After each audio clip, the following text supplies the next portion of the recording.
All right, everyone, welcome to Out and About. Today is Friday. It's a late drop. 4th of July week is over. I'm back from Massachusetts. Kelly is back from Greece. And if you wanted a show with Barstool drama, that's what you're going to get today, because we have had some things come to light that have upset the Queen.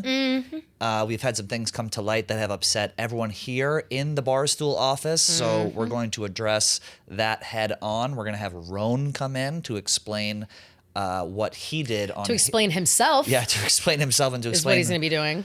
What he did in terms of generating the online hate machine for the Barstool office yesterday on Rone.com. So we're going to talk about all that. But really quick first, before we get into it, how are you? Oh, honestly, Pat, like besides all that, and I'm doing great. I didn't let that ruin my last day of vacay. I took a couple extra days vacay this year. Careful, don't say that. I know, don't let anybody know. Don't tell anybody. But it is a Thursday that we're recording this, and everybody else came back on Monday. So if you want to, if people want to get up in arms about that, I'm really sorry. But I can't hear you, or I couldn't hear you during the hate because I was on an island in Greece, and I didn't give a fuck because it was such a good time. I had whenever we have our break, like we have a big break in summer and we have a big break in winter. Right. And we're very lucky to have those big breaks. The summer one, I like to travel abroad. It's become a somewhat of a tradition of mine. And I'm very lucky to be able to do that. It's so much fun. But it's gotten to the point where it doesn't have to literally be Greece or Europe or whatever, but I need that time so bad to disconnect in a way, like disconnect not just from the internet or whatever, which I was still on the internet the whole time. It's more so just disconnecting from like Barstool or the drama or like talking about other things. So beside the fact that Taylor Swift got married while I was away, I didn't talk about Barstool which one time. Which you covered, by the way. Which we covered, which I listen to this. I was on that island in Greece, and we had to have somebody bring in an extra modem so I could do the episode, because Gia and I were like, all right, we know that the rumors are going to happen. I'm sure there'll be something to discuss. If we need to pop on for a few minutes, we will, blah, blah, blah. But we'll see how it is, because we were, it's the 4th of July. And she did, in fact, get married over the weekend. So I was like, all right, let's get that fucking modem in here. It has to come by boat, literally, and have somebody bring it up to the house. And so we got that done. That was all fine. But other than that, I feel amazing. I need that time to think about other things and talk to other people who don't know anything about us. And don't care about anything about us. Real quick, do you think it's corny and weird that she got married at MSG? No. My thoughts on MSG at first were what the fuck? This is going to be crazy. Now that I've seen that it's not a single photo of her dress has leaked. Right. Nobody is saying, there was a couple of photos that showed the walkway entrance, and then the person who put those out got fired. The privacy that I assume they were looking for in that moment really was exactly what they were hoping for. Right. So now I'm just happy for them, But I'm itching to see photos of the inside, which apparently we will see, but who knows I think they'll drop eventually. She still hasn't put the dress out yet, but it's Jonathan crazy. Anderson of Dior said that it will come out eventually, but they're just waiting for her now to it will post be a photo. released. It will be released. Amazing. And so we'll have the details, but we're just waiting for her to slap it on her Instagram. But she's having some well-deserved time off and laying low with her new husband. Do you think she approved her time off with Rone? I'm not sure. And that's the question I'm going to ask him, actually. Do you think that did Taylor Swift and Travis Kelce approve their time off with Rone, who seems to be the keeper of the kingdom, especially on Fridays all of a sudden? What the hell? Not what I expected. I was so... Well, and we'll get into it when he's here. We don't want to speak without him present, but I think that he will feel silly when he realizes he totally misinterpreted what Dave was talking about. Dave was talking about something completely different, having to do with Mamdani, and he was trolling the Mamdani fans and stuff. And then Ron interpreted that as we're all getting fired in the New York office. So not sure about that. We'll see how. Gotta get clicks, baby. We're in the game of clicks. We'll see how he feels. We'll see how he feels when he walks in. But I never like to beef with Rone. I love Rone, and so I'm disappointed. I'm not mad. I'm disappointed. A lot of people here have a bad taste in their mouth about Rone. Yeah, they do, and a lot of people are talking about it too. I wonder if they feel sad about that. Many people are talking. Many people. Literally are talking everyone. About it. I name anybody that's in here, and they've mentioned what the fuck was that? Nobody's happy about how that went. But we're trying to make a splash. It's the first week back. Also, everyone is just pissed that they're back. Yeah, also that's what everyone is just lashing out that they're back. Everyone likes to be on vacation. Everyone wants to be on vacation. I have a lot to talk to him about. We talked about getting attention Yes. in the attention economy, which is what we're in. Yep. One man above all else at Barstool, with maybe the exception of two, is a click whore. This is a man Yes. who has a persona online that is different from what it is in person. This is a man whose name is BMOC, aka Jeff Nadu. Now, Yep. Big man on Target number one. campus. Target number one. Jeff fucking Nadu. For the record, I just want to say I wanted him on the show today. I said no, and that's something. So if ever we get in trouble for not having Jeff Nadu on this literal show right now, it is entirely my fault, and I do not apologize for it because the situation with him, and he has done this for years, not only with me but with other people, where if he feels that he needs to get his like fat meaty fingers into somebody else's shit so he can get the recognition, promotion, whatever it is he's looking for, he'll just say shit out of left field and bring people into his bullshit. And I've had him blocked for a long time. Like I do not like to feed into his shit. The amount that we're about to be talking about him will be the longest amount of time I've ever spoken about him. I don't like to acknowledge his existence whatsoever. But he last week out of nowhere is like, I fucking hate her. So, and I'm yeah, like, so- yeah, of course, okay, yeah, because I don't like you. So we're gonna play the clip right now. So Jeff Nadu Yeah. was on the Yak last week. He's having a birthday party in Lancaster, Pennsylvania, So in which he claims embarrassing. all these. How old is he? 50, literally? Stop.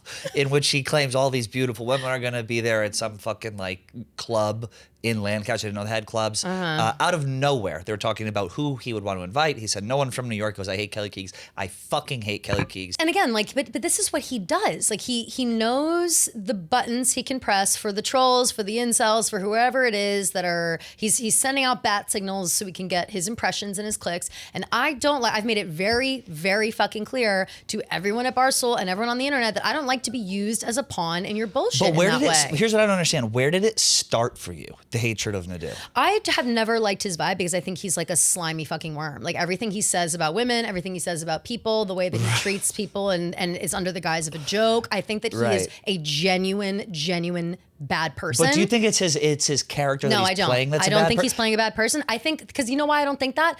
He'll act like that and then he backtracks and I was like, why is everybody treating me like I'm such a piece of shit? I'm actually a nice guy. It's like, no, you're not. Do you see what you just did?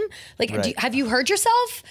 You're out of your mind. I think Jeff Nadu thinks he's in like the movie Goodfellas, where he's like this, so Jeff texts. But he's past that. Like, it's like Rico thinks he's in Goodfellas. Jeff Nadu is an actual garbage person. Like there's the difference there. And I understand that, we keep him in the orbit because it's good for clicks. Dave loves the rivalry between him and Rico. I don't like how he speaks to Rico. I don't like how he like riles him up and he knows what to do. And Was you guys there know I'm a one writer. moment with him or like one thing that happened where you No. hated? I get how the character is hateable, right? Yeah. All these girls and this and that. Jeff Nadu. No woman He's just with gross. eyes is interested in you. No. A woman could be deaf, dumb, and blind. She's not going to be interested in you. You look like Humpty Dumpty. You look like a fucking marshmallow with toothpicks. You're gross. You're disgusting. Your personality is what it is. He's just obsessed. someone who I would never ever want to associate myself with in any way, and I don't care. Like, but there was not one event. It's just his overall aura that grosses not you one out? that I can like totally remember. I think we did meet once, maybe in the halls or something. And even meeting him, like the energy that he gives off and the way that he looks at you, it feels like you feel gross about it. Like I don't know. He texted me, I don't want to beef. Slimy. He goes, I don't want to beef with a woman. I go, what does? What? What are you talking? I go. I said, okay. He said, so I texted him because I was going to have him on the show. We're not having him on the show. Yeah. I go. And I said, no, Pat, no, I'm being dead serious. Do not bring him on the show because he crosses lines. He doesn't know where the boundaries are and he'll go too far. And I don't want to fucking deal with that. I just came off of a lovely vacation. I don't want to be fucking ruined by this disgusting troll. No, well, he said he said, I'm looking for a peace offering. And then he said, she's a woman in the end. I said, I don't know what that means. He said, I don't have beef with women. I said, what's the difference between having beef with a woman and beef with a man? He goes, just not really in my nature. I don't want to have beef with anyone, quite frankly, which is interesting because you go on a show and say you fucking hate people. It's bullshit. So it's all bullshit. Jeff, because we didn't have him on the show, he wanted to send a voice note to you, directly to you to try. Which I also didn't even want to hear, by the way. Do you want to listen to it? Pat's literally forcing me to do this, but yes. No, this you already have done it. This How is long piecemeal. Is it? It's too fucking long. It's a minute and it's a minute and 50 seconds. Play it. All right, so this is Jeff's message to you. Okay. Hey, Kelly. Look, This voice I guess just- maybe from the beginning I probably should have did this. You and I have never met. And I think for me, maybe that was probably just because, when I was around, I don't know, you didn't seem very fond of me. And that's cool. Bad vibe. Some people aren't. He was here for Barstool Idol, that's why. Yeah. At any rate, I kind of just gave back to you what you gave me initially, which was, kind of breaking balls, talking shit, and I never mentioned him. You called me. Also, hurry up, Jeff. Get to the point. Shit, occasionally, which, that's your opinion. That's fine. The way he again, breathes. I just kind of gave back what you gave me. But I shouldn't have. I should have been a little bit more willing to meet you and talk to you. And, I don't want no beef with people. I know there's this thought that I want beef with everybody. As I get older, I really don't. He's older. I have beef with one particular person, and that's that. I'm also, There's 50 seconds left of this. Red pill misogynist, all this stuff. I'm not. There are some things about the women and man dynamic that I have that I agree with, but what does that? I'm going to pause it. Yeah, pause it, please. What does woman and man dynamic that I agree with? He says, does that mean 1950s? No, I don't understand. What does that mean? This is what I'm talking about. This is exactly what I'm talking about. He right there. We're not even done with the thing yet. 30 He's already seconds left. Contradicting himself. He says, I don't want to. I don't want you to think I'm some red pill misogynist or whatever, but the fact that he even has this idea that there's a difference in like how you treat women and men and women's relationships, no, just be a fucking person to me and I'll be a fucking person to you. I don't like your energy. I've never wanted to be in your orbit. I don't want my name coming out of your mouth, and all he fucking does is put my name in his mouth when he's feeling desperate or he wants to talk shit or wants to look cool on the yak in front of fucking Big Cat. It's you're such a loser. Play the last 30. Here we go. Oh, this is torture for me. Bags that say this shit on the internet, I'm not them, Bullshit. You yes, literally said it on the internet. You literally are. Oh my God. Actually, I'm just not. So, look, I apologize. Okay, big step. I was unwarranted, for once. Or twice now. I was unwarranted. For once or twice now. He's losing count of how many times. And I should just let sleeping dogs lie. This is content. Maybe I took it a little too far. And I apologize for that. I was wrong. So, hopefully you'll forgive me and, we could be cordial. So, yeah. So, yeah. Apology accepted? No, because I'm not, there's no need for any, I'm not looking for an apology. I'm not looking for a conversation. I'm not looking to be in your world at all. Right. I want nothing to do with Jeff Nadu. I don't even need to be mentioned in the same sentence. He doesn't even really, does he work here or what? I don't even think I could consider him a coworker. I don't either. He is a person who is irrelevant in my life, and I am tired of him trying to insert himself for his own personal gain. Because now here we are talking about him for 20 fucking minutes, ruining my high from vacation because I have to talk about this dweeb ass bad haircut piece of shit. I'm sick. Yeah. I'm just sick of everybody climbing onto me like a fucking barnacle. Get away from me. Get away from me. Okay. I hate him. I think Jeff. I think his character is funny. I think he is what it is. I just think he's he's not for me. I think Jeff Nadu is a loser, right? Of course. Jeff is a loser. Yes. Look at what he does. Look at where he is. Jeff's story will end how we think it'll all end. Mm-hmm. He will end up doing a story on some sort of mobster or cartel man, and he will get killed by that. Okay, that's how Jeff's story's going to end. Ahead. But in the meantime, I don't even know what his interests are. I know nothing about him, and I don't want to know anything about him. But his interest being the mob influences the entire way he acts and the entire way. That is his. You're Albanian, you're not even Italian. His entire personality is based on the movie Goodfellas. I legitimately know nothing about him. I didn't know any of those things about him. All I know is how he talks about women, women and getting broads and fucking chicks. I and hate that. There's hot girls in my thing, and that is just not my vibe. There's no one who gets laid less than Jeff Nadu. You can't look like Jeff Nadu and get laid. It just is. It's one of those things where I run into this issue a lot, especially at Barstool. People are really, really forceful when it comes to why don't you get along? Why don't you talk to each other? Why this? Why that? I did that with you today, to be fair. I don't have to be friends with everyone, and he is not even close to anything I'd consider an acquaintance, let alone a friend. And I don't care how many voicemails you want to send. I don't care you want to come on the show. I don't care you want to do whatever. Here another 15 minutes for you, and now get the fuck out of my face. Stay away from me. Leave me alone. Seriously, leave me alone. Enough. So you are going to his birthday party. And here's my announcement. I will be showing up. Somebody replied being it'd be funny if you bought out the bar next to him and made it. I was literally thinking, bar. I was why don't we throw a party next to it and try and empty out his and just do whatever? But who's trying to go to Lancaster, Pennsylvania? I just don't know. I've got let's see, Tate's going. He's gonna go cover it live, Mincy style, and then Annika is going. And I do not know why Annika is getting wrapped up in this. I love Annika, and I think that she is above this. I'm sorry, I don't know why she's going. I just don't like the whole. I thought she was a writer, so I'm sad to hear it. I don't like him talking like you're this ladies' man. You're gross. Oh, him? Don't Yeah. talk like Well, it's the 1950s. he thinks he's like a coxman. He thinks he's How? like... You haven't gotten laid? Yeah. He was on camera one time in Jersey Shore, like trying to like wheel a girl, and he couldn't do it. And I hate the term wheel a girl. I hate when guys are like, oh, this piece of pussy. Like, I fucking hate that. But for some reason with him, it doesn't really bother me because I know it's so far-fetched. You expect that of like that's the expectations that he has set, is that he's going to talk like that, he's going to act like that, and he wants to pretend like he's putting on this persona. But he knows he's not fooling anyone. No, That's he's the not thing. fooling anyone. But in my opinion, he's using this quote unquote persona as an excuse to act like that, and it's like you're gross. It's gross. Sorry. I think he thinks it's funny, but I don't think he understands sure that it no is one to certain I people. understand that no one believes It's just not funny him, to me. right? I would be more annoyed at a guy who was actually believed what he was saying. Yes. I don't think Nadu believes the way he's acting. I don't think he has self-awareness in any way. Like, I don't think so. Like, I think that he thinks he does. I think he thinks I bet he thinks that voice note was like the most self-aware. Like, listen, I'm not like I'm not like I appear online or whatever. It's like, yes, you are. Stop trying to lie. I see through your lies. Like, I mean, it's rare I speak highly of myself, but I know a fucking bullshitter when I see one, and he has it written all over his fucking face. And whether people see it right now or if they see it in 20 years, you will see it eventually. He is not the kind of person that I want to associate myself with in any way whatsoever. And that's on period.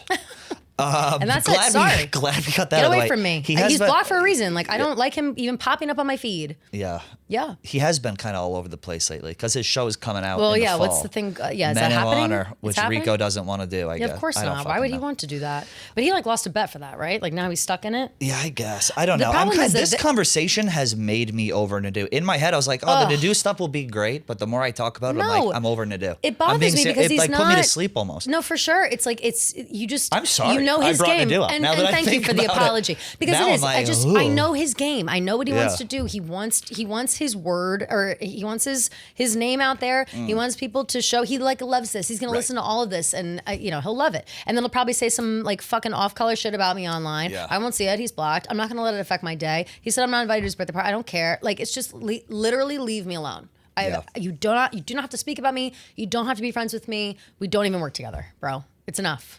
Fair. Stop using me. Preach. We are going to have Rone come in right now after these brief messages from our sponsors. All right, guys, quick break from the show to talk to you about Monarch. Summer is here, and I don't want to worry about my finances, and that is where Monarch comes into play. Monarch is the personal finance app that tracks everything: accounts, investments, savings goals, and spending. And you can get your first year of Monarch for half off, just $50 with promo code ABOUT. Most apps tell you what you've already spent. Monarch, on the other hand, helps you set goals, map out big purchases, and see if you're actually on track before it's too late to adjust. You can ask Monarch's AI assistant anything about your finances, like how much did I spend on travel last summer, or can I afford this vacation without touching my savings? It does it all. If you want to split the check without a headache with Monarch's bill split, you can do that. Just scan the receipt, everyone claims what they got, and then settles up. No separate app needed. Monarch is fantastic, and you can use code ABOUT at monarch.com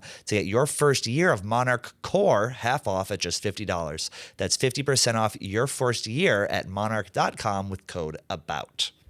We got to talk to you guys about Mars Men. Cortisol is your body's stress hormone. I'm sure you've heard it. Your cortisol is spiking. It's all on the internet. It's supposed to spike only when you're under pressure and then come back down. But with modern life, the screens, the work deadlines, the finances, it keeps your cortisol jacked up 24/7. And when cortisol stays high, your body actually prioritizes stress hormones over testosterone production. That's where Mars Men comes in. Mars Men is different because it uses natural ingredients to support healthy testosterone production while also helping your body manage cortisol levels. And that is huge. It works to give your body the healthy hormonal balance that it needs to get back that feeling like you'd had in your 20s. There's no weird stimulants, no synthetic hormones, just a clean formula designed to help you feel like yourself again. And the quality is legit. It's made in the USA, and every batch is third-party tested. They sent me some. I use it, and I love it. And for a limited time, our listeners get 50% off for life, plus free shipping and 3 free gifts at mengotomars.com. That's mengotomars.com for 50% off and 3 free gifts when you check out. After you purchase, they will ask you where you heard about them. Please tell them, out and about, support the show, mention us at checkout, Mars Men. All right, we are joined by New York's most hated man right now. What? Rone. Oh, is that news? Okay. Within these walls, you're causing a stir. People are pissed. We are going to Rone. No one said that. No one's been pissed to me. Well, that's because they're too afraid to say it to your face. This That's why what? we're here. Hold on. So yesterday, or a couple days ago on Rone's show, he reacted to a clip of Dave on Davey Day Trader by saying the following. We're going to play that clip right now, and then we're going to get some explanation from Rone, because we want you to expand upon exactly what you were talking about in this clip. Here it is. Of course. Let's play the clip of Dave talking on Davey Day Trader, because this is key right here. What Dave says right here is all of the answers. Like, he gives you exactly how it's playing out in his head in this clip, and like, pay attention, everybody. Pay attention to everything that he says in this clip. Office to Miami. I texted today about the lease. 2029 is when the lease is done, and we wouldn't move. No one fall to Miami. Everyone lives in New York. Maybe I move it to Long Island. Whatever. No, don't even. I got to keep my mind fresh. It's not worth me losing my mind. I don't have to save everybody. What does that mean? He said it all right there, dude. He said it all right there. He's telling you what's happening. He called about the lease. Why would Dave call about the lease? Because he wants to be able to get out of it. He sees that people are hiding behind their fucking desks, and he's like, yeah, like what are we doing? What are we doing? Where is it at? Like, am I paying for people to not even come into an office? He's looking in. He told us the answers. He called about the lease, and he's like thinking about moving the office. But then the last part where he's like, I don't have to save everybody. That's like, and he's right, dude. He fucking doesn't have to save everybody. He doesn't owe people a ride forever. Like, he doesn't owe people an unlimited gravy train ride of just like being blessed and having been able to walk through the door and just like the lifetime contract. Everybody isn't owed a fucking spot forever to have a lifetime contract at Barstool. And it's like, he obviously, like, he hates our communist socialist mayor. He is running communism and socialism through Barstool, where he has a fucking bread line, and he is like has people with unlimited like soup bowls that they can fucking go up and get and cash back in and cash back in and cash back in.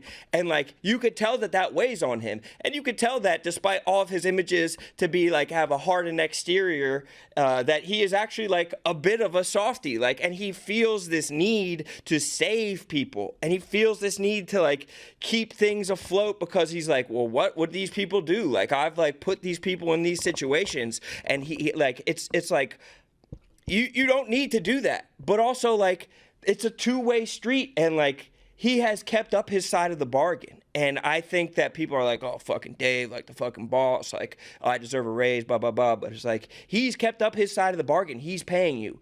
People are not keeping up their side of the bargain. And it doesn't... Two-way street. It's a two-way street. They said, name names, Rone, or this is all for nothing. That's not what this is about. This isn't me about, like, trying to call people out. Like, this is... I'm not trying to like have a fucking conflict. I think people like it's pervasive. You like, nobody works on Fridays. It's pervasive. It's not names. Rone. Yes. Talk to me. What do you mean? Expand upon your point. Because you say this wasn't about conflict with people in New York. You say you don't want to name names, but that seems like exactly so you want to know what it it's is. about? Yeah. Is this hold on, is this a Barstool culture problem? Because once every quarter something comes up where it's, we got to fix the office, we got to fix the office. No, it's not that. Define fix and define what you wanted to get out of that clip and what you wanted to accomplish. That clip came out of fear for me. Okay. That clip came, if we're talking now emotion. We're cooking. Okay. Yes. That clip came out of fear that something will happen to this office. Mm-hmm. When I hear Dave talking about how do I get out of the lease, and there's 3 years left on the lease, which isn't even that long of time, and he still wants to get out of even that early, that puts off my antennas are going up, and it's like, And that's See, fair. 2 things. I think 3 years.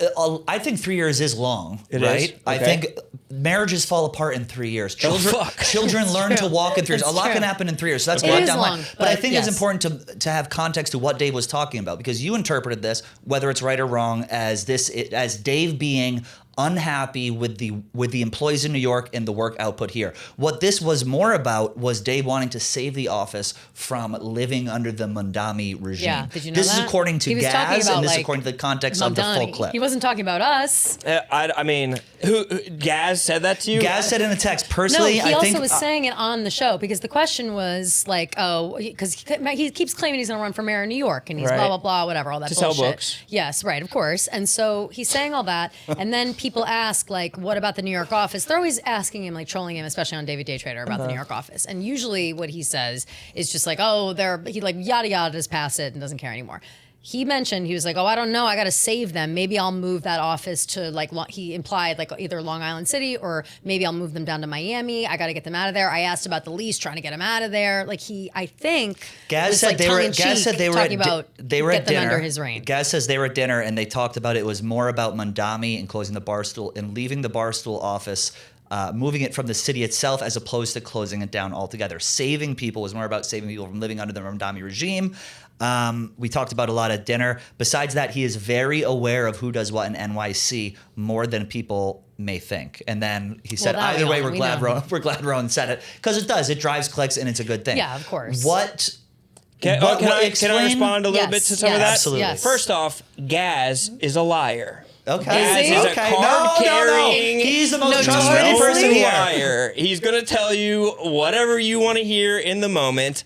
I do not believe him. Okay. Second of all, the thing that, like, maybe the first part, like, maybe I'll move the office to Long Island. Maybe that's about Mamdani and being out of the tyrannical reign of Mamdani. But then when he's like, I don't have to save everybody. That's when it's like going off in my head, because Right. I know that Dave has this like complex that we're like, he's Sid from Toy Story and we're his like Yeah. decrepit toys Totally. that he needs to like collect or whatever, Right. or like that like if not for him, none of us would have jobs. And he's done that before, where he marches in and is like, you'd be working at the fucking trash truck and you'd be pulling tickets at the movie theater. I think that he has a like I don't want to say savior complex, but I think that he thinks that he is responsible for people. Definitely. So that tracks. Well, we see that. We see. I I think- mean, without getting into too much detail, we see savior actions happening all the time. And if that exactly is what you're What do you mean by referring that? to,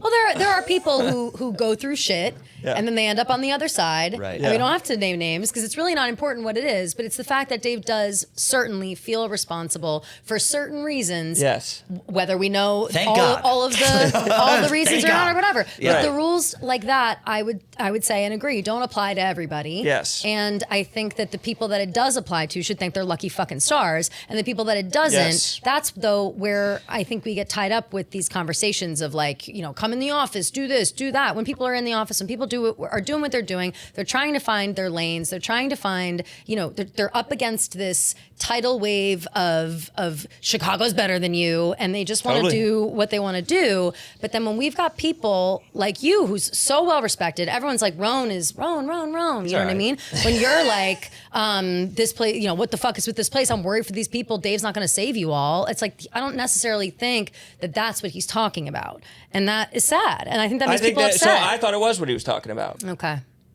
So if right. you fair, Should we call him right? and ask? No, so Dave, what do you? so fair, right? Well, Yeah, if call would him. ignore it's just my like phone if it is like call. just a two different interpretations of it, Yeah. then it's like, well, I'm reacting to what what I think the interpretation is. Yeah. And if I misinterpreted it, then my reaction could be off base. I do think two things can be true as well, though. I think that Right. there is that, you know, I agree with him. He doesn't have to save everybody, and he honestly shouldn't save everybody. Right. And maybe sometimes if he doesn't save everybody, other people won't need to be saved later down the road. You know what I mean? Right. Like, Right. I just So feel like what there's- we're saying the same Like, thing. right, Like, that's right. my- Some people don't need to be here. Some people don't need to be here. Everyone's okay interpreting it as they will, but I think the point that got people fired up with you is Who's like, fired up? Everyone in the office. Everyone's Name upset. names. Everyone's You upset. didn't name a name when you were Anybody. saying No, names you on didn't Friday. name either. You're not Everybody's naming names upset. either. Nobody's naming names. upset. I will I'm name a upset. name. All right, shut up. Let me tell you this. The big thing, once a quarter, it's fix New York, fix New York, fix New York. Yeah, you say, how do you want to fix New York? Define fix. But I didn't say fix New York. No, you did. You're putting words in my mouth. Okay, so when you had Clemmer on and you were saying people need to come in on Friday, what Clemmer. is your issue with Clemmer's New York? got it. I love Clemmer for trying to carry it on his back all the time,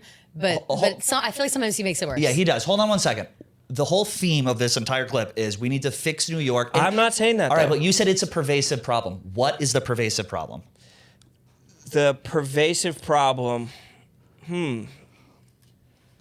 I think that it's the gravy train thing. I think that people are on a gravy train with like little like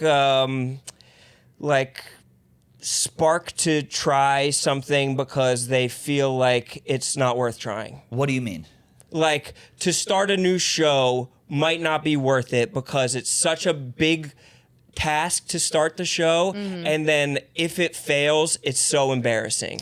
Sure, I don't but think do you that think at all. Do you think that that's a New York specific problem? I think No. that's a Barstool problem, and I Sure, think that that's I think it's where, a humanity problem. Of course, but I think that when it comes to, especially like literally from the New York office on a show where you work and we're all here and we start siloing New York with these problems, it again stirs up this conversation that Chicago's better. To me, it's not we a don't do silo because shit. I've been getting messages from people in Chicago being like, "Thank you for saying that. We have that problem. Okay, we have well this problem." then go ahead and say that. Chicago, listen up too. It's not a New York specific problem. It is a Barstool problem. There are people who bust their fucking ass. There are people who certainly don't bust their I ass, got but they're on texts this gravy and calls train. yesterday being like, Well, then "Hey, good. like what you wouldn't believe what like Well, then this. thank you you for wouldn't believe making that this." clear. But It's who not could a New York possibly- specific problem. Who with a brain would possibly interpret what you said as it's people not wanting to try shows? The entire point of your clip was people don't come into New York in the office on Friday. That's how it that wasn't sounded. the point though. That's how it sounded. That wasn't the point That's though. That, obviously it was a what clip. it was. But that's not. But I didn't go into that being like, this is the point of the like. I'm going to make a Friday point. Like, You I'm said not- it's pervasive, and then the next thing you said was people don't come in on Fridays. Well, I mean, I do think that that's weird. Okay, so it is Sure. weird. So if people don't come in on Fridays, let's start with the people who you work closest on content with. How about you have Francis come in more than once a week? Facts, He's not facts. going to get shit. How about you have Sass come in for more than an hour And a week I and asked them look to do anyone stuff. in the eyes when he walks through the fucking hallway? Sass. Anyone. I mean, I'm, He's a shy boy. But it's like okay, All right, so maybe not the eyes. That's too much. But just the point is, it We're was riled up. We're interpreted riled as up in that. the moment. Whether it's right or wrong, like, Right. that's what you knew what you were doing, and that's what it was interpreted as. It's hard to it's hard not to think that you know that that's already like a hot button, almost like it's almost low hanging fruit for the New York office, where it's like if you even mention the word Friday in this office, it's a fucking bomb goes off online, and you know that. And I What- agree. but why? Because of the conversations around Barstool Radio, and it was me. It was my fault. I said like, oh, I like to write on Fridays. I don't like to come in. I said it tongue in cheek, and then Nate came in and was like, well, actually, nobody does come in on Friday. And then it turned into this But big would you conversation, and it's never gone away. It's been years. Do you think that if people were, and I feel like I've been talking over you, I'm going to let you talk. No, no, Do okay. you think that if people were to come in on Friday, because whether you're a bullshitter, that was totally the point of your clip, people not coming in on Friday, that's going to get clicks. If people were to come in on Friday, do you think that would improve this problem of people not wanting to try shows? I think that if there was 20% more output, there'd be 20% more success. And if there's Okay. 5 days of the work week, and we're doing 4 of them, and then there's one that doesn't get done, and I'm not like, it's an echo, like not echo chamber in that like everybody's saying the same thing. It's an echo chamber, like you could go upstairs and like say something and it echoes because it's empty. Right. No, right, right. and I'm 100%, just to be clear, I'm with you. I think this should be a place where everyone comes in every day of the week and it's this big collaborative effort. I'm with you on that. I agree with you on that 100%. The thing that it doesn't even bother me, I just think it's obvious, is that you stoke the flames online of people saying New York doesn't do shit. Where if it's both, if your issue is people not coming in on Friday, which is a fair issue to have, I have that issue too, Totally. whatever, then that should be the issue. But I don't think it should be like, if it's both offices, you should make it clear that it's both offices. Well, I think that my point about this office is that Dave was talking, in my interpretation of it, about getting out of the lease of this office. Yeah. So it's like, Oh, dude, it's alarms- scary. I'm with you. It's in my alarms are head, going I think off. the same and thing. so it's Yeah. like, well, fuck. Like if we're in an office-wide performance plan, Right. it would behoove us to, if not double down, do the extra 20%. Right. But who is not doing that 20%? A lot of people. Name them. But it's like Name 'em. you're focusing on like Francis and Sass, but like that was an example. Those are just I'm saying, examples. like, They're not the but- only but, ones. like, It's I'll be honest. It is rare if I'm here on a Friday. It is. But I'll I'm not say even it. I talking don't care. about you specifically because they're like, like think it's Chicks in the Office is a really successful show. Right. Foreplay is a really successful Right. show. Yep. These are people who are New York centric, but also if the Office gets downsized, Foreplay is not going to get like let go. Exactly. Yep. Yeah. Chicks in the Office isn't going to get Yep. let go For sure. Like Francis and Sass, say what you want. Like they're not going to get like 100%. let go. So Yeah, it's like yeah. it's like It's they're, coming from a they're place safe. of love. For me, it's like I like making stuff with other people. I don't think that like. I'm not scared for my job. Right. I'm scared for the health, like I said in the clip, and this is really the point of the clip. I'm scared for the health of the organism. Right. Like that it's like the whole thing is like gonna have like a fucking tumor where it's just like, all right, take it out back and fucking shoot it. Sure, but I do think does that that there's a clip misinterpretation though of that that people here, specifically in New York, when Dave's talking about the New York office, that we aren't doing anything. I think everybody has their lane that they are trying to grow as much as possible. Like we're doing this show. I I've got love this Taylor Witch, show. I got whatever, and it's like I think.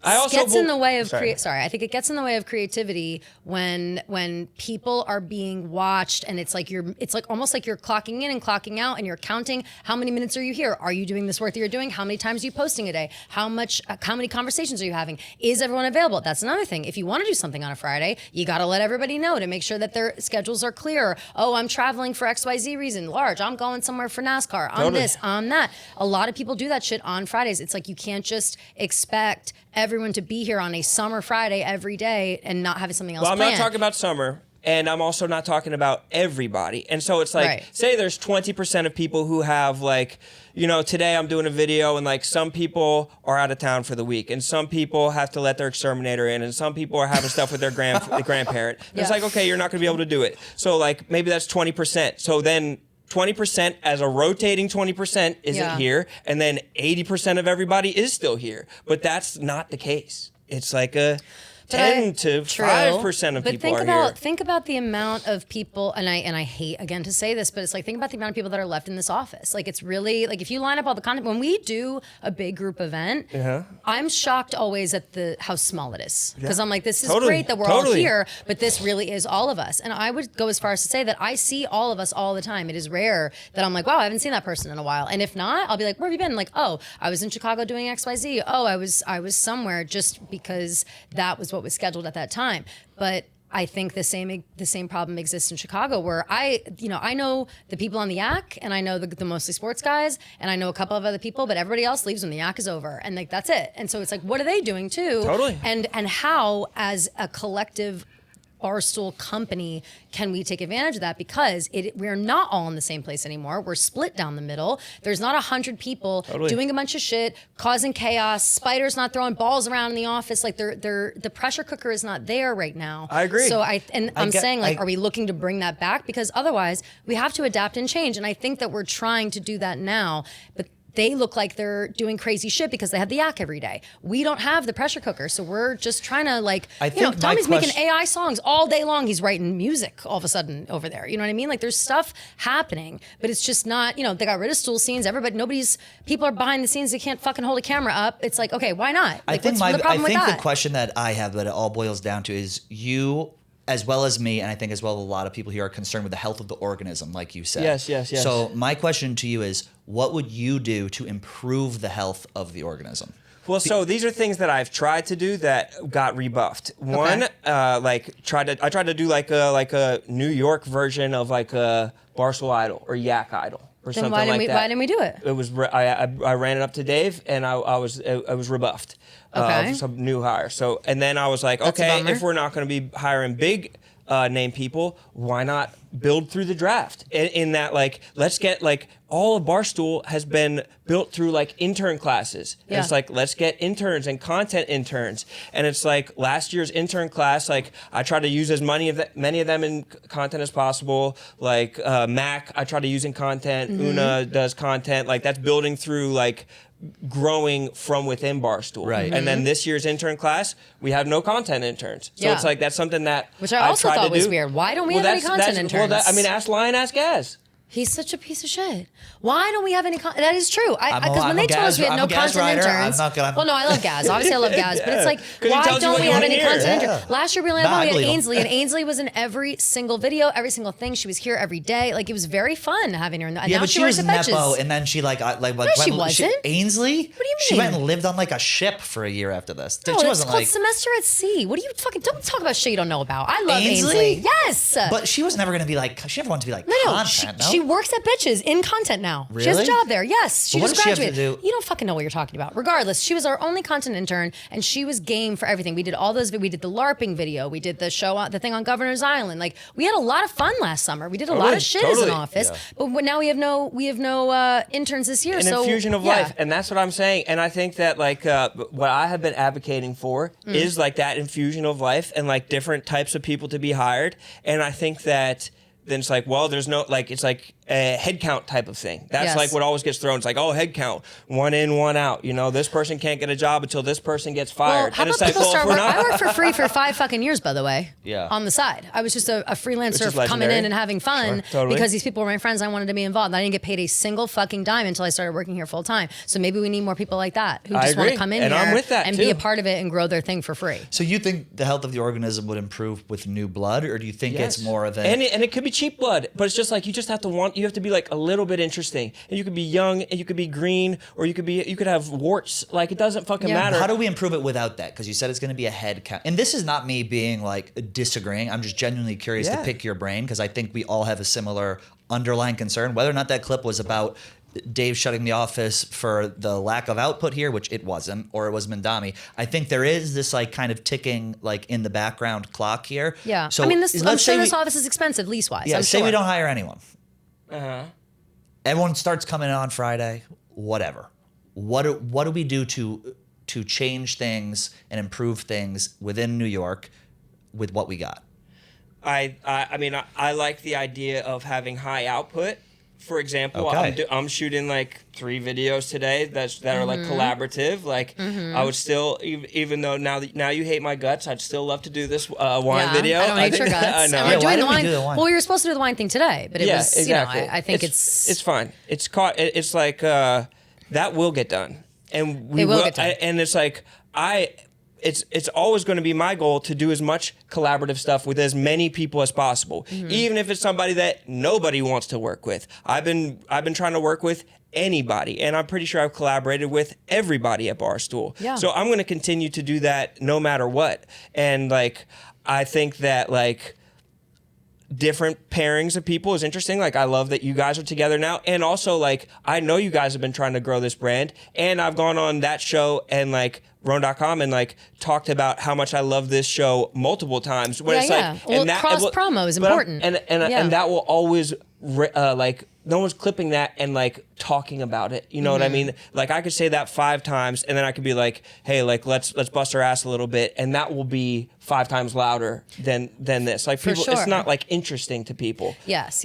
And I also think that like another thing I brought up yesterday is like I think that to specifically talk about Chaps, the drop a pin content, he's been able to grow that really quickly and fast with phone content and no production based off of like getting other people in the office. Well, they have a And, producer. Sam Goldfinger's their producer.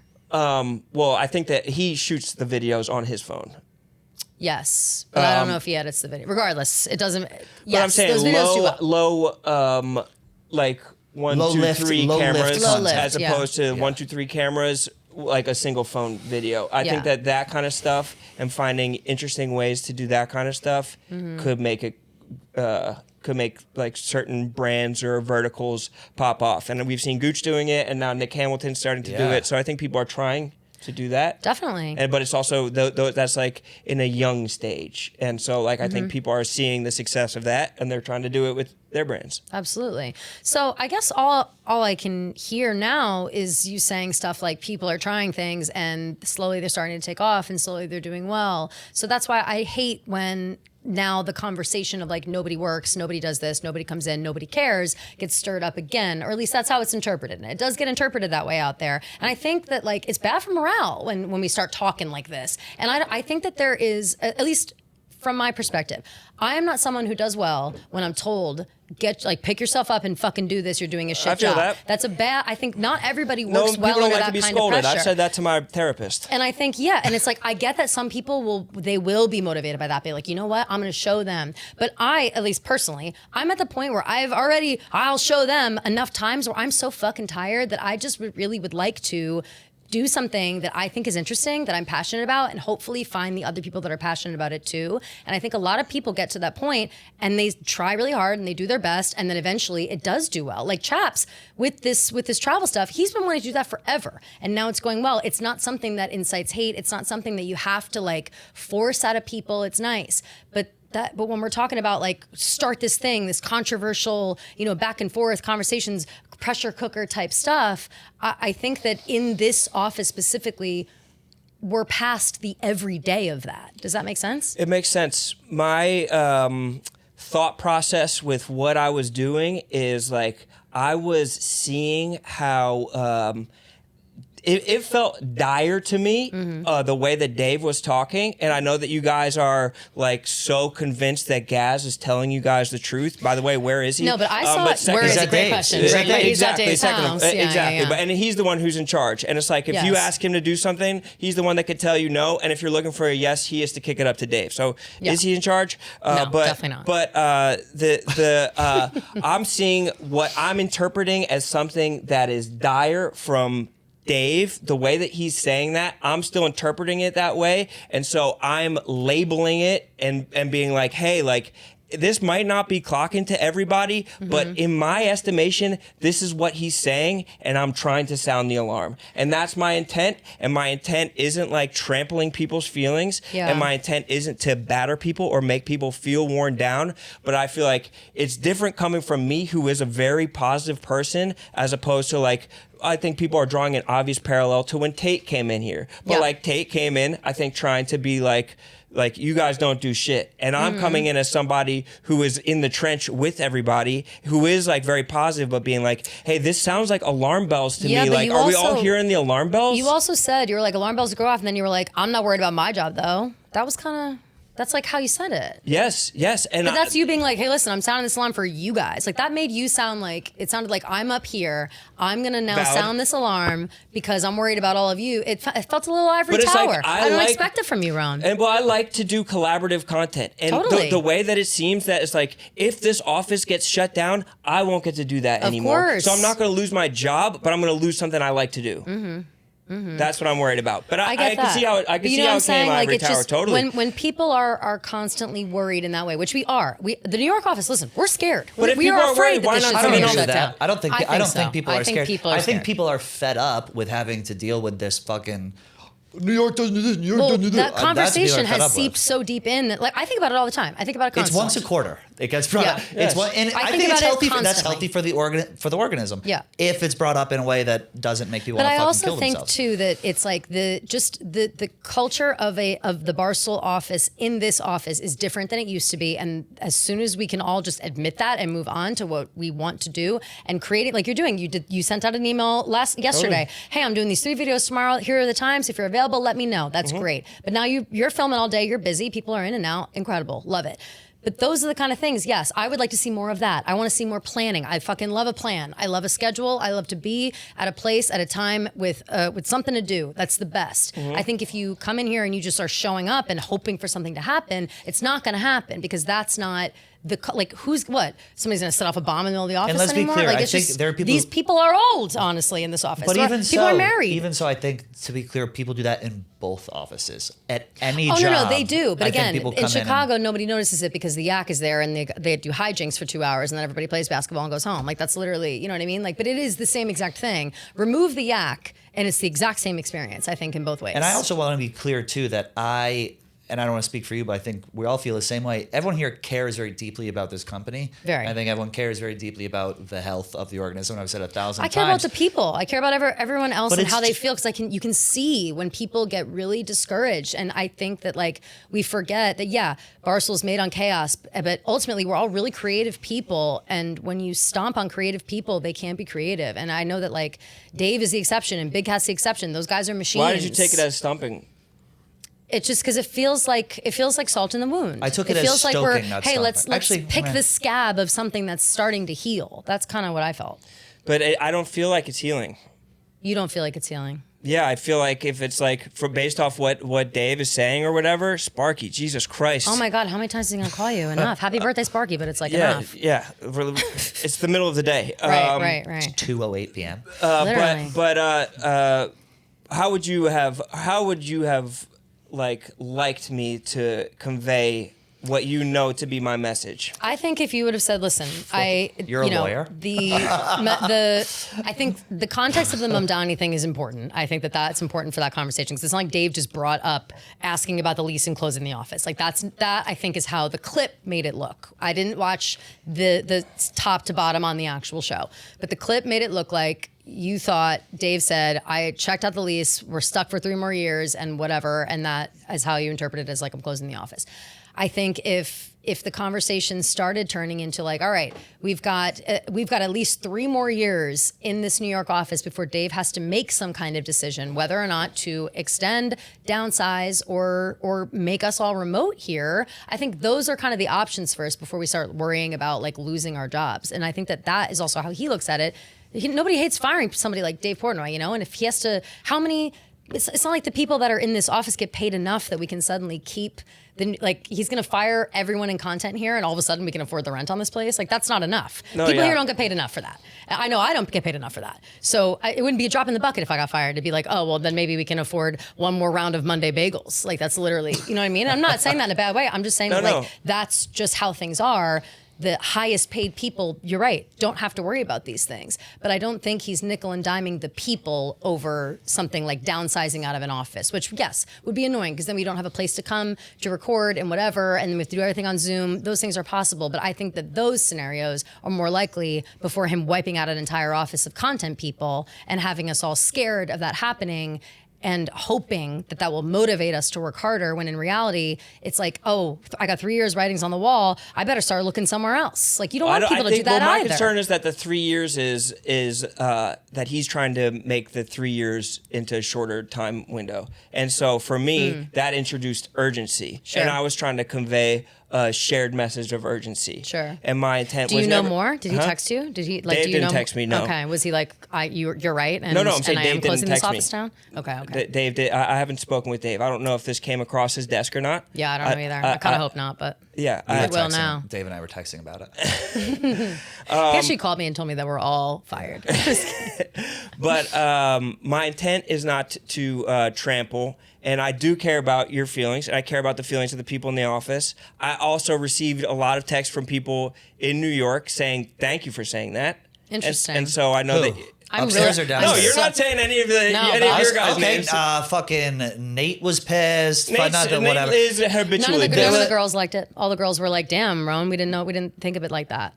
And that's just, I'll just say all the girls, except for Rhea and Fran. I did not talk to Rhea and Fran about it. All the rest of the girls agree. Tommy was pissed. Robbie was Everyone's pissed. just kind of like, what the hell? Why? Casey Smith was pissed. She was here for once in her fucking life. Making up names. I know. Sparky, that's why he keeps calling you. I think that I don't think we're at a crossroads yet, but I do think we're at a crossroads in terms of the type of content. But I think in terms of output from this office in general, I think Chicago has a high output because a lot of their output is clips from around the office where we can't get fucking a social person. All we do is we sit around, we talk, and we have fun and this and that at the office.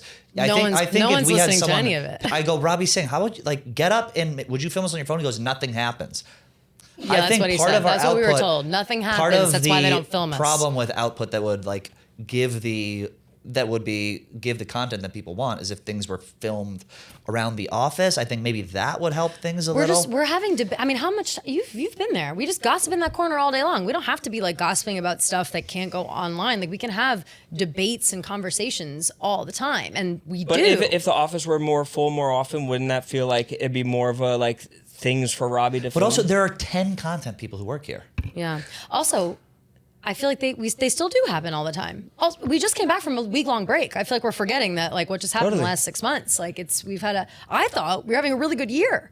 So that's why I was kind of honestly surprised. I got scared by what Dave's saying. Yeah. That's But it valid. also Yeah, wasn't like, you're like, being scared. I That's also totally wasn't valid. like, I'm scared all the time. I'm scared every but day. I also wasn't Yeah. like I'm never saying not all that, scared. being like, I got Kelly Keegs in mind. And so, Right. like, for when you're like insulted by it, I'm almost like, I also wasn't. why? I didn't feel personally insulted. I felt like, damn, why is Rone talking like that? You know, about the New York. Well, Like, I I had was no just guess surprised. for the shit. Jesus Christ, dude. I'm blocking him. You gotta. I have to block him. You gotta. Leave me alone, dude. It's too crazy. Look, But, I think the net of all of this Yeah. is Erica, that welcome back. I was just about to say, shout out Erica. I think she the just net did the thing the other day for the.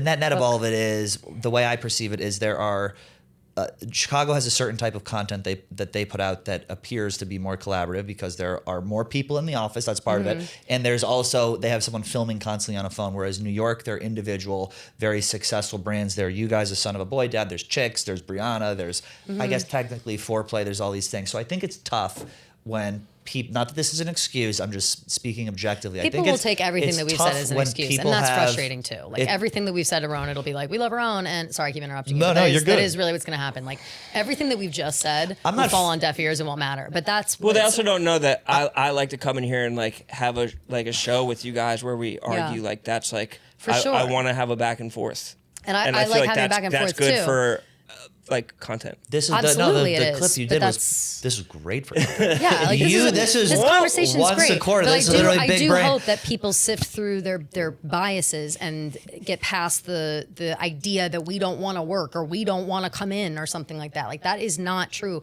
What I think I agree with you. We're lacking in a certain way is like the idea that we can make things work if we continue to try them and not get discouraged and not stop or not let and single obstacle get in the way. Like you if feel it's like all it'd right, be- it's too hard. I don't or think whatever. discouragement is the issue. Personally, I don't think it's like people are discouraged because they're afraid to try something or whatever. really think part of agree it with is that either, attendance, and I think part of it is people are comfortable. Do you think if people, it would help if somebody was like in charge cracking the whip, like Dave, or like how Big To be Cat's hon- like come into the Chicago office? A little bit, but I think honestly, the biggest thing is that people are comfortable. I think Yeah, that's I completely agree. it. I think people here are very agree. comfortable. Right. I live in constant fear. I've been fucking teaching myself that ed for 4 months, this fucking show that I'm putting out. I live in constant fear that I'm not doing enough and I'm constantly trying to do more. And I think there are a lot of people that don't have that fear. And that was, I think, a lot of my point. Yeah. Like Yeah. discomfort, like sound the alarm a little bit. And it's like, if people were offended, I think that they should like. No ask one was them- offended. I think people were annoyed that they had to deal No, with I think the people are online. upset as well. I think Really? people are like, it sucks to hear that no one goes in and no one's working hard when that's just not true. You know what I mean? Even if it's just said in a general way, because we know we're all smart enough to know how it's going to be taken and now. This nest has been kicked again, and this conversation will continue on again. And then when it finally tapers off, and we don't have to peek around the corner and worry about what we're doing every 5 seconds, it will get kicked up again. And it only happens to us, and it's very frustrating. And it's been happening for years. And it's like, I'm fucking sick of it. I'm at the point where I don't care. If you don't know where I am or what I'm doing, it's none of your business. And I'm not saying that to you specifically. Totally. I'm saying that to everyone in this office. I know what I'm doing. I know that I'm trying my hardest. I know that I hope that I'm making Dave happy. And if I'm not at the end of the day and he hates my guts and he wants to fire me, then that's the way that it is. But you know, Dave loves you. Well, sometimes. Yeah. He canceled 2 of my shows in the last 2 years. Like, he'll probably hate this conversation. He might not like what I have to say. I don't think so. I think this is a good open dialogue. Never, ever do I think that I'm safe at this job, ever. And I think maybe that is to your point. More people need to realize that. You're never safe. You're Right. an at-will employee. You can Yes. always be fired. Yes. Right. So be able to stand up for yourself if ever confronted or asked. But I do think that that feeling and of your own peers lording over you is troublesome. It's But- one thing where it's like, oh shit, Dave, like we don't want to piss off Dave. Like, of course, in Chicago they have Big Cat. Oh, make sure Big Cat knows that we're here. Or make sure Big Cat sees me today or whatever. He now has assumed that role because he's the boss of that office. Totally. But if like I don't feel about that with Rone. Like I didn't feel like No, I Rone didn't. was I'm coming not out. the boss, I didn't, though. but then, I feel then- that it was just like the vibe was like the nest has been kicked in terms of like trolls online. I didn't feel like you personally like I have to worry about like you. I mean, No, you no, do. but You're that's- a massive But once homophobe. you kick but the nest, it brings up the right. Once you kick the nest, the conversation comes up, and then you worry. Okay, are Dave's wheels going to start turning because the trolls are talking about it? But and is then that- it's like, what's but happening I think here? that a different thing is pushing the wheels to start turning. I think that Dave's like, Dave pushed the wheel to me. That's how you felt. That's how I felt, that he had it going to me, and I was like, oh shit, I better get on it. And then like the fucking, I try and push everybody in here, and then that pushes the trolls. And it's like, I think that the point of inertia is different from what you're saying, but I think that that's maybe just an interpretation thing of like, I think that it is more, it's not just about the Mamdani stuff. Yeah. And maybe that's part of it, but like. Do you think I'm being too soft? Like, do you think I'm like not giving people enough credit? No, I think getting a kick in the ass, like, because I hate that mentality, and I know that that's a lot of Barstool was built on that. But I just think feel that like I didn't say it to hurt people's feelings. Yeah. Oh, I didn't. You know what I mean? Didn't think you were. I'm not like trying to be like hurtful. So it's like when people get caught up in their feelings being hurt, they're like missing the message. You know, it's like instead of, it's like it's convenient to be like, oh, fuck him. Like, okay, fuck me. Like, I'm prepared for everybody to be like, fuck me. Because I think the message is more important than the messenger. Right, but that I also... will be cut. 100%. Agreed, but I feel like, too, sometimes, though, like, the messenger matters in a way where... I just think it was unexpected. It was unexpected, and I think that's really what it is eventually. But do you think that, do you like being here? Do you like being in New York? People are always begging for you to go to Chicago. That's and have I ever even acted like I'm going to go be anywhere close to going to Chicago ever? I'm never going to Chicago. So it's like, it's New York or fucking nowhere from here. Say it again. Get over it. It's literally like, that's why I need it to work. Yes. I need it to work because I'm not moving. Okay. Well, it starts with answering my text about a fucking wine pairing with our pizza. Of course, I want the wine guy. Of course, I want the pizza guy. Yes. And if anybody else ever has an idea, I've never said no. Yeah. I've never said no to doing anybody else's ideas. For sure. If anybody else wants to do something big, either, though. Who says no? Unless there's like a reason. I have to edit this show, but so I'm not doing your two videos. Right. Do you know what I mean? Like, I'm sure there are, and we don't have to necessarily get into it. But I do feel like when anybody calls, everyone I don't answers. Want to do it. People it's have excuses. Yeah, it's excuses. All right, or non-answers. Non-answers is unacceptable. If you are not answering a yes or no, and if you don't have a reason for your no, and you just don't answer, that's fucking rude. It's rude and ridiculous. And now I'm going to accuse you of not working. It's rude. There's no reason that anyone's too busy to do anything unless they literally have something planned at that time. Preach from your mouth to God's ears. Listen, I feel like we're spinning our wheels, going around a little bit on this. I love it. But this has been great. I'm glad you came on. See you guys next quarter. We'll see you next quarter. I mean, listen, at the end of the day, right? I might be dead by then. This is enough. Part of me was it was, you put that clip out, I was like, all right, this is going to be fucking good because it does create content and it's good. And I think at the end of the day, everyone loves being here. Everyone has their heart in a good place. Yes. I just do think some people are, at the end of the day, incredibly lazy. And, yes, that does exist. Need to do more. So if you're one of those people watching this right now, this is about you. I'm directing it directly to you. Well, what's different about you saying that than when I said it? And may God have mercy on your soul. I don't know. I guess if you feel like you're the one that's being called out, then you probably are. Right, and that's why I was like, why does Kelly feel like she's being called out when I'm not calling her out? Well, for me, I didn't say specifically me. I'm speaking on why are we kicking up the hate towards the New York office again? That's my crusade. Well, no Let hate. me tell you something. Rone knows what Rone's. Look at the fucking. Rone knows exactly. Whatever. What Rone's doing. All right. Get out of here. I got to talk to you guys about these sponsors, and then we'll do a little more of the show. This summer, one Celebrity Hall Pass sparks an epic Hollywood adventure. From director David Wayne comes GAIL DAUGHTRY and the Celebrity Sex Pass, starring Zoe Deutsch, John Slattery, and Jon Hamm. After her fiancé clashes in his Celebrity Hall Pass, GAIL DAUGHTRY leaves her small town Kansas behind and heads to LA, determined to even the score with her own Celebrity Hall Pass, Jon Hamm, who, by the way, I met at the Super Bowl, and he shit on me and my Patriots for losing, but that's a story for another time. What starts as a simple mission quickly spirals into total chaos, teaming up with her best friend Otto, a talent agency assistant, a paparazzo, and even John Slattery himself. GAIL dives headfirst into the absurd world of Hollywood's celebrity culture. Along the way, they cross paths with movie stars, dodge bodyguards, outrun Italian assistants, you know those Italians are fast, and chase every lead that might bring them one step closer to the elusive Hamm. Packed with outrageous characters, unexpected twists, and non-stop laughs, GAIL DAUGHTRY and the Celebrity Sex Pass is the comedy adventure of the summer. GAIL DAUGHTRY and the Celebrity Sex Pass in theaters July 10th from Sony Pictures Classics. Before we get back to the show, I want to talk to you guys about Fabletics. We absolutely love them. Kelly is a huge fan. I'm a huge fan. All the women in my lives are a huge fan especially. And something that always makes me think about summer is what I'm going to be doing on those hot summer days, whether it's morning walks, coffee runs, beach days, or weekend trips.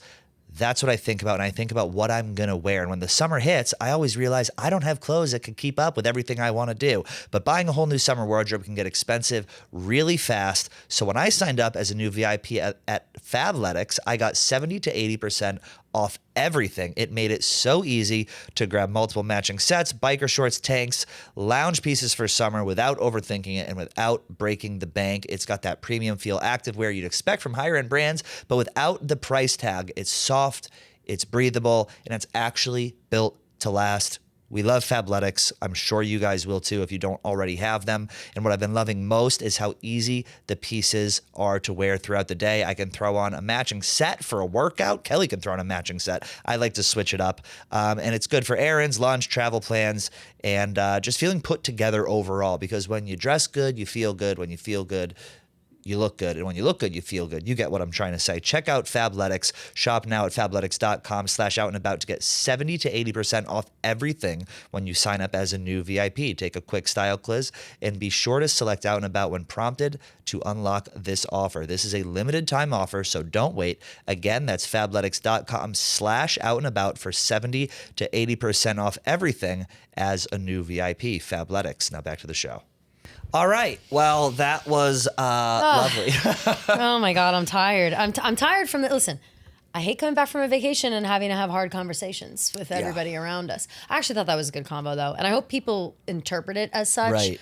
We are very close with Rone. We can have those conversations. There's no bad blood. We're not fighting with Rone. There's no issue. Also, Rone knew. He knows what he's doing. Rone knows what he's doing. And it's good doing. because it creates content Yes, it and does. whatever. I just hope people know that in general, and I hope nobody is upset that that we're being like the whole office is pissed at you, because it's true. Everybody's bitching. Oh, everyone is. Okay, we got one more topic here, which is Yeah. a topic you wanted to the entire time. Yes. Like I said, if you want a Barstool drama show today, this is what it is. Mm-hmm. We have a guy here who goes by the name of Stoolie Clubhouse. Yes. Now, Stoolie Clubhouse's job is to clip shows and to make clips that get clicks. However, in doing that, he has created a lot of enemies within these walls. Multiple people I know have him blocked because they feel as if he clips things intentionally to stoke hate and to make people look bad.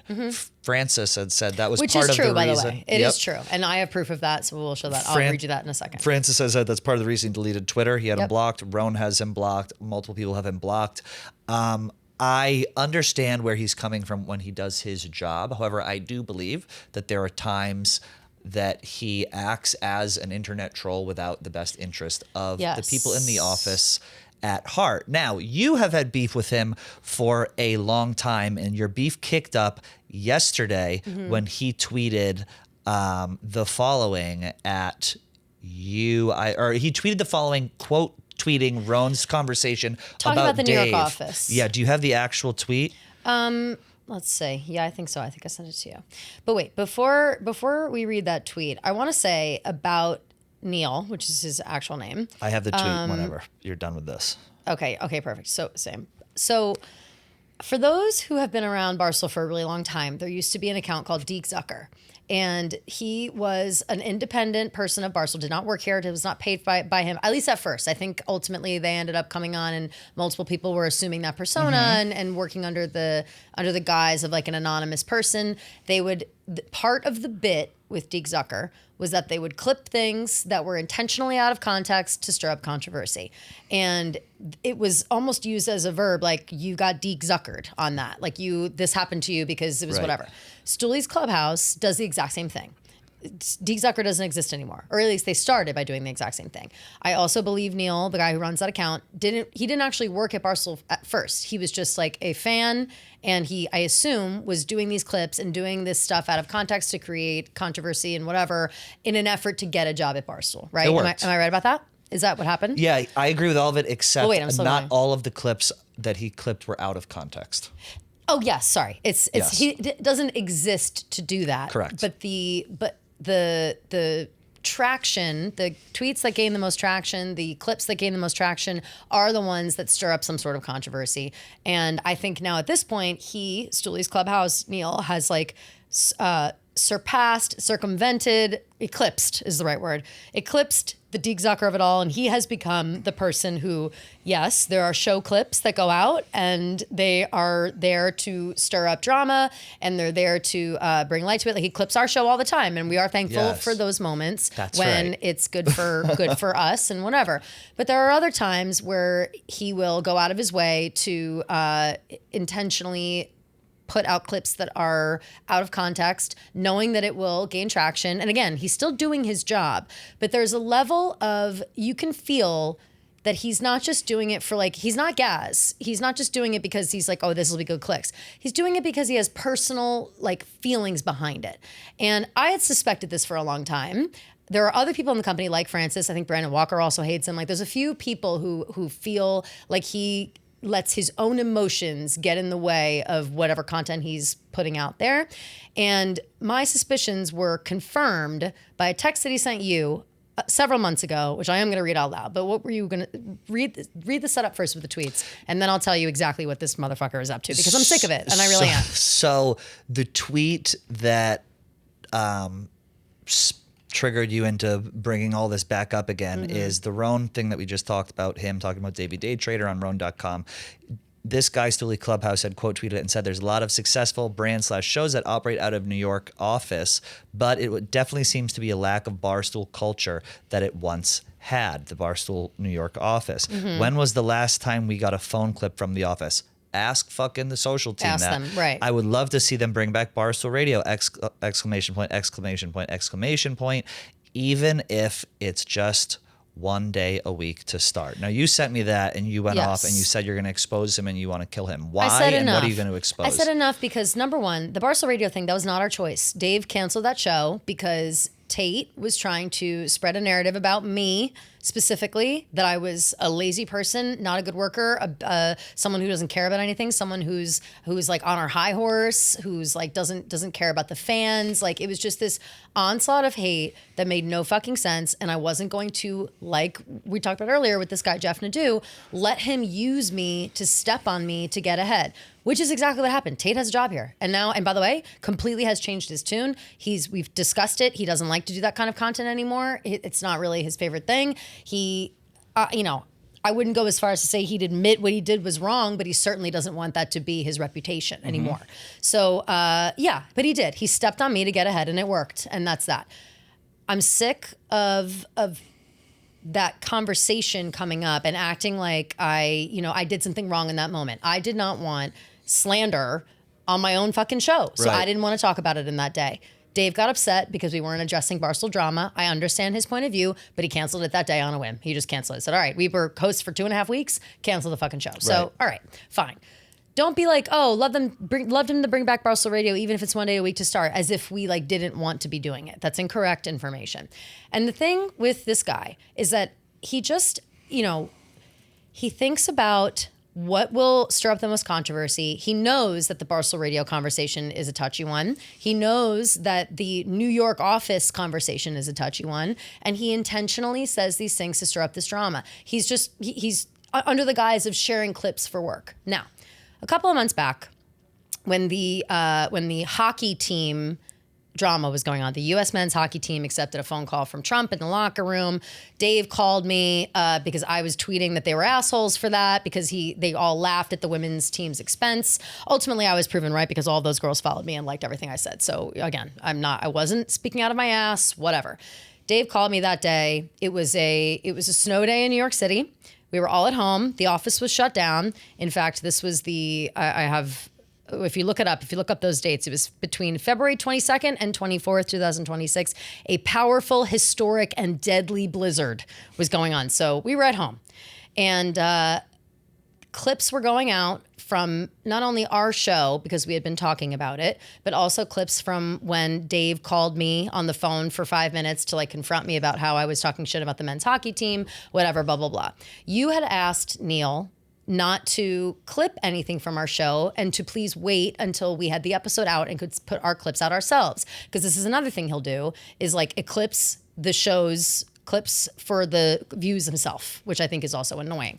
And so our clips weren't even out yet, and he was already like, that trying was to when clip he stuff. had texted me right away saying, not to jump ahead. No, but you were working from home because of the blizzard, and he had texted me asking. Well, that's what I'm about to read. Asking yeah. what time you were working from home, and that's why I was like, dude, what's happening right now? Well, so this is what the text was. You had said, please don't clip anything until the afternoon. We want to put our own clips on and get some views. And he goes, honestly, it doesn't really matter what she says. Just the fact that she is talking about him will get the sickos fired up. One thing she said that I thought was interesting is how Dave just called her when she was sitting on her couch drinking tea. Do you know what time he called her? I definitely have a little sicko in me as well. So when I hear someone complaining about getting a call from their boss on a weekday, my alarms go off.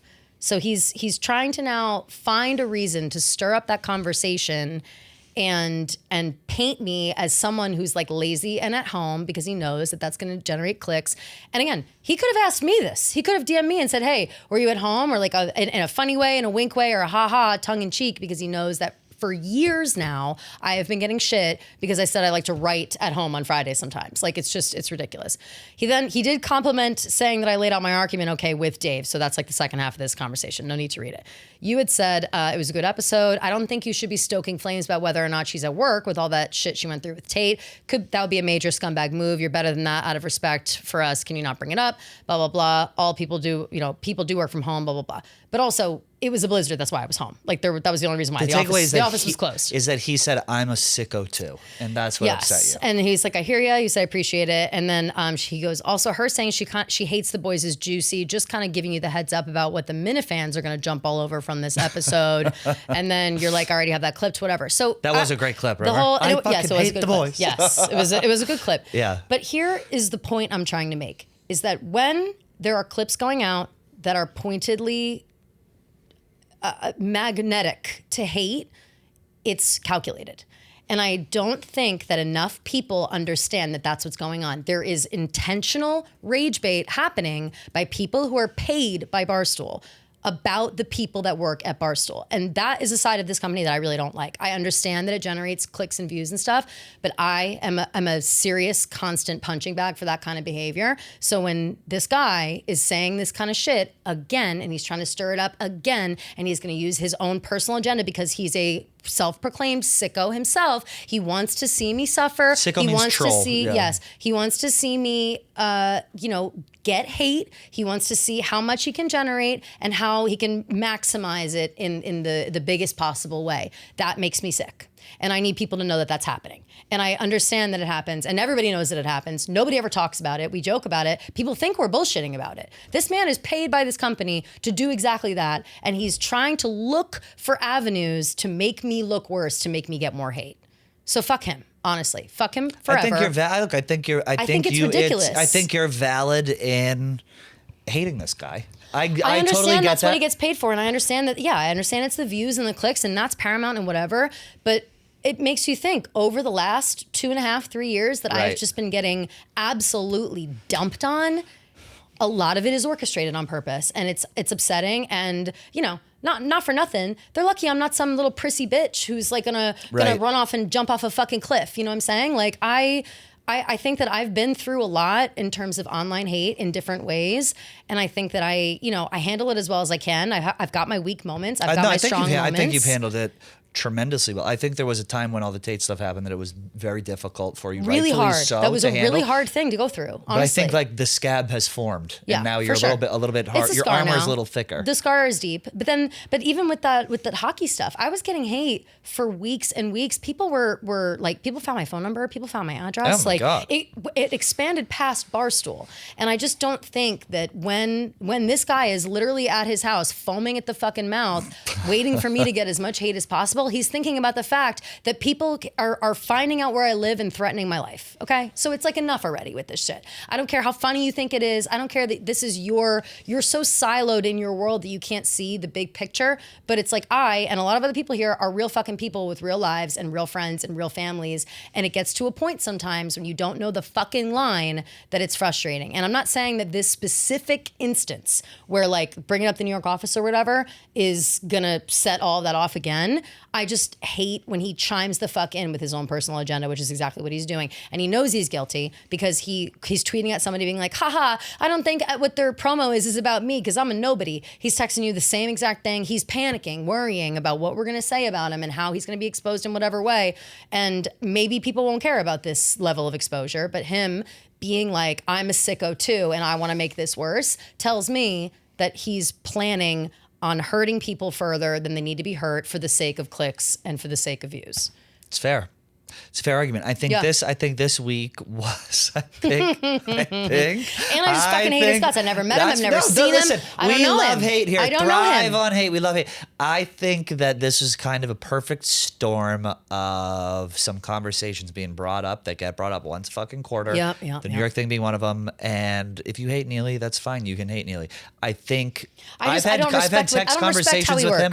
I've had text conversations with him where it's, how do I even say this? It's almost like I can't be mad at him because he doesn't it's like how you can't be mad at a toddler when they misbehave. Sure. It's like he really doesn't understand. Like he doesn't actually get it. Well, nobody gets it until they experience it. And it depends on the level that you experience it. But I think I've experienced it at a pretty high fucking level. And so my tolerance for it is really low. I hear a whisper of it from someone like Rone or even like him or whatever. And I go the fuck off because I've seen Rone it. knew what he was doing. Rone knew what he was doing. And that's why I was annoyed at Rone. Like I'm annoyed at Rone because you know what you're doing. And Rone said to me way too smart to pretend like you don't know what the fuck is going camera, on. he said to me, he's like, I only talked about it because I literally had nothing else to talk about. And it's like, that's fine. But again, like he's not the center of the hate ever. So he doesn't know. Any hate from this office ultimately goes to you. It's all on me. I know. And it's like, and that's fine, whatever.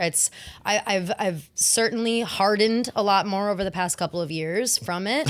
But even in that time, like it was, when all of that came crashing down at the time, I was like the happiest I'd ever been. I so embarrassingly, when they had asked us to like help take over Barstool Radio and whatever, I remember being in my apartment, like smiling ear to ear, like a tear in my eye, being like, holy shit, I can't believe I get to do this. Like, this is so exciting. Like, this is unbelievable. Like, they really appreciate me there. I've really done a good job and whatever. And 2.5 weeks later, it was the exact opposite. And everyone that I had gained over the past 10, at that time, it was like 7 years, who liked me and I thought they understood me and whatever, all of them turned at once because Tate like painted a picture of me that wasn't true. And I texted Tate yesterday asking him if during that time he had been talking to Stoolie's Clubhouse and if they had been like collaborating or coordinating or whatever. And he did say no. And he said that I'll read what he said. He said,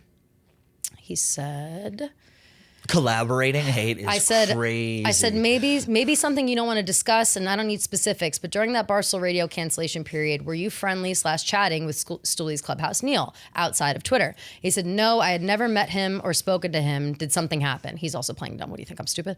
I said, nothing specific. Guy lives online. It's like, he knows exactly what I'm talking about. I said, nothing specific. He was just such a pusher of hate at that time, which he was. And he said some fucked up stuff to people about how I was wanting to go harder on me, blah, blah, blah. I was basically describing what you said. I said, I've never met him either. And then I told him what he said to you. And he goes, oh, okay. He goes, haha, okay, no. I was just a solo troll at that time. I promise no co-conspirators, but I look forward to watching this one from the sidelines with a popcorn emoji. That's the fact that he said popcorn emoji. That means that you are also he's looking forward to watching you get hate with a popcorn bag. No, I think it's him. He's looking forward to watching me like say the shit about him. I think is what that was my interpretation at least. All right, but, I'm wrong then. But that's what I'm saying. Like people like now Tate to me seems to want to be some sort of like reformed troll or like more of Tate's went to rehab. More of an undercover troll or something. Well, now he's met all of us in person. It's harder to shit all over them when you know these people. And Neal doesn't know us. He's not in this office. He doesn't have to look at us every day. Right. He can just sit wherever the fuck he is and he can just do all this shit all day long. And I'm sick of people feeling like they can get away with it without getting called out, even though your like name and face isn't to something. And he gets to walk freely in the world, not a care in the world, but we don't get that. And so it's like, just remember that. Like I know that the hate and whatever is part of the job, but like to go harder than necessary because you're quote unquote a sicko, that's fucked up to me. Like, where's the loyalty? Is there loyalty? Yeah. Is that expecting too much? No, I don't think so. I think you're fair in everything you said. I think it's exhausting to me. It's exhausting. Yeah. And I No think one else I deals with think on that this. note, we should take tomorrow off. And I think you're right. And by the way, I won't be here tomorrow. Yeah. Well, you make sure No, you I clock might now. in. Now that fucking Rone said, I feel like somebody's gonna be counting people. He did tomorrow. dance around. I was like, what was said it. pervasive? He said it. We'll have to figure out. We'll get to the bottom of it. He's good at. He's I very think charming. he's just trying to stir shit up. That's Which what he's is trying good, to do. right? Which It is is what it good. is. And Listen, we have an hour long. How long have we been talking? For 2 hours at Too this long. point, We're gonna let. basically. If anyone's still listening right now, Yeah. God bless you. Thank you for saddling in. But yeah, Subscribe, comment, do all that. welcome back from vacation. Welcome back from vacay. We'll be back. I'm sure similar situations are happening in your companies right now. Yes, I'm sure. Exact same things. And Don't be afraid to call out the assholes within your company. That's how I feel. Exactly. Preach, preach, preach. I hope everyone has a fantastic weekend. We'll see you early next week. Goodbye.